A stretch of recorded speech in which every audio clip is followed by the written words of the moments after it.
Tamil cinema நேயர்களுக்கு என்னுடைய அன்பு வணக்கம்.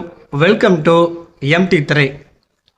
இந்த ஷோவில் நம்ம என்ன பார்க்க போகிறோம் அப்படின்னா, இயக்குனர் ஈஸ்வர் கார்த்திக் இயக்கத்தில் நடிகர் சத்யதேவ், பிரியா பவானி சங்கர், தாலி தனஞ்சயா, சத்யராஜ் மற்றும் பலர் நடித்து வெளிவந்திருக்கிற திரைப்படம் தான் ஜீப்ரா. இது ஒரு தெலுங்கு திரைப்படம். இந்த படத்தினுடைய திரை விமர்சனத்தை தான் இப்போ நம்ம பார்க்க போகிறோம்.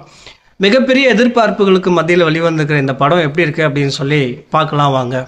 இந்த படத்தினுடைய கதை என்ன அப்படின்னா, படத்தினுடைய கதாநாயகன் சத்யதேவ், கதாநாயகி பிரியா பவானி சங்கர் ரெண்டு பேருமே லவ் பண்ணுறாங்க. இவங்க ரெண்டு பேருமே ட்ரஸ்ட் ஆஃப் பேங்க் அப்படிங்கிற ஒரு பேங்க்கில் வேறு பிரான்ச்சில் வேலை பார்த்துட்டு வராங்க.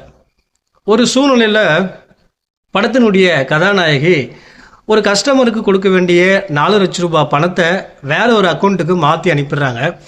இதனால் மிகப்பெரிய பிரச்சனையில் மாட்டுறாங்க.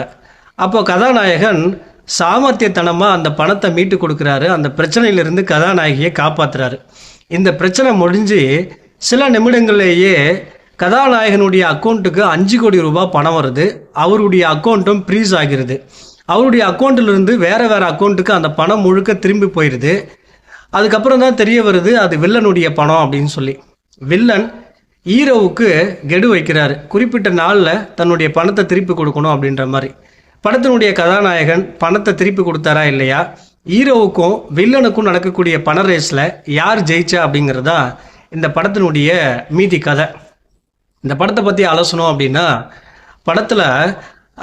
படத்தினுடைய ஆரம்பத்திலே ஒரு பேங்க்கை காட்டுறாங்க. அந்த பேங்க் எப்படிலாம் வேலை செய்யுது, அந்த பேங்க்கில் எப்படி பண பரிவர்த்தனை நடக்குது, பேங்க் அக்கௌண்டன்ட்லாம் எப்படி வேலை பார்க்குறாங்க, பேங்க் அட்மினிஸ்ட்ரேஷன் எப்படி இருக்குது அப்படின்ற மாதிரி பேங்க்கை பற்றி காட்டுறாங்க. அதுக்கப்புறம் படம் வேறு ஒரு ஆங்கிளில் போய் திரைக்கதை ஜெட் வேகத்தில் போகுது. எங்கே மாஸ் எலமெண்ட் வைக்கணுமோ அங்கே மாஸ் எலமெண்ட்டை வச்சு, எங்கே கமர்ஷியல் எலமெண்ட் வைக்கணுமோ அங்கே கமர்ஷியல் எலமெண்ட்டை வச்சு திரைக்கதையை ரொம்ப விறுவிறுப்பாக்கி ஆடியன்ஸை எங்கேயுமே போர் அடிக்காதவாறு திரைக்கதையை அமைச்சிருக்காரு இயக்குனர் ஈஸ்வர் கார்த்திக். அவருக்கு ஒரு பாராட்டை சொல்லியே ஆகணும். அதாவது படத்தில் பெரிய நடிகர்கள் தேவையில்லை, பெரிய ப்ரொமோஷன் தேவையில்லை. படத்தினுடைய கண்டென்ட் நல்லா இருந்தாவே படம் மிகப்பெரிய பிளாக் பஸ்டர் ஹிட் ஆகும் அப்படிங்கிறதுக்கு இந்த படம் ஒரு உதாரணம் அப்படின்னே சொல்லலாம்.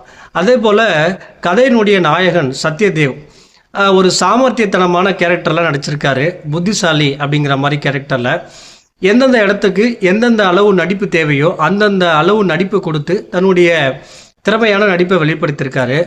அதே போல் படத்தினுடைய வில்லன், படத்தினுடைய வில்லன் சொல்கிறத விட இன்னொரு கதாநாயகன் அப்படின்னு சொல்லலாம். இவர் வர சீன் எல்லாமே தெறிக்க விட்டுருக்காரு அப்படின்னு தான் சொல்லணும். ஓவராலாக இந்த படம் பார்த்திங்கன்னா ஆடியன்ஸுக்கு ரசிக்கிற வகையில் இயக்குனர் கொடுத்துருக்காரு.